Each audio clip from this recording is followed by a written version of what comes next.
Classifiers, classifiers, classifiers. Let me tell you about those classifiers. We had to do an entire walkthrough of the classifiers chapter 13, in a 24-hour ASL in 24 hours. We had to make sure that we do that again.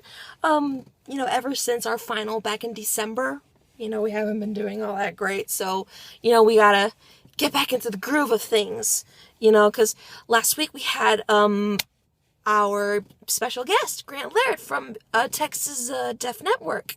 We had our critique today, and it turns out that while we were assigning, some of us were very, very scared. We were scared while we were signing. When you tense up when you're performing a language or saying a language that you're still learning, it can really sort of make you look like you're scared and that you don't really want to talk to anybody, and you do not want to give off those vibrations while you are performing a language, rather speaking it, whether it's speaking it like Spanish, French, German, what have you, or if you're signing it. Yes, we were reminded that this is vehicle. So when you're performing a classifier, that being a sign that you use to help illustrate a story, the importance of telling stories and making sure you're emoting during those stories, because the last thing you want to be is monotonous. That's the last thing you want to be. You do not want to seem boring, because it seems like, you're just not that interesting a person to be around, and that's no good. You don't have to be afraid to do ASL, because you shouldn't have to be afraid when you're performing it.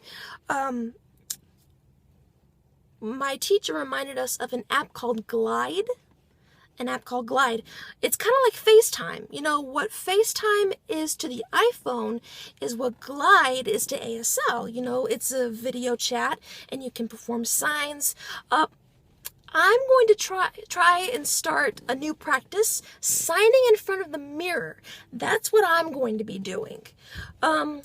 So that's pretty much the best of what I've got this week. That's pretty much it.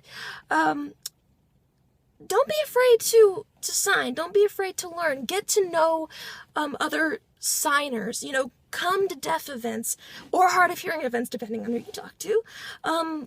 Let them know that you're learning. Make sure you tell them if you're hearing or you're deaf, and let them know that you're learning. Because the more you practice, the more those walls are going to come down. Do not be afraid to sign, because it could open up entirely new possibilities for you. It could end up saving you. It could end up helping somebody. Don't be afraid to sign. So with that said, I'll see you next week. Bye!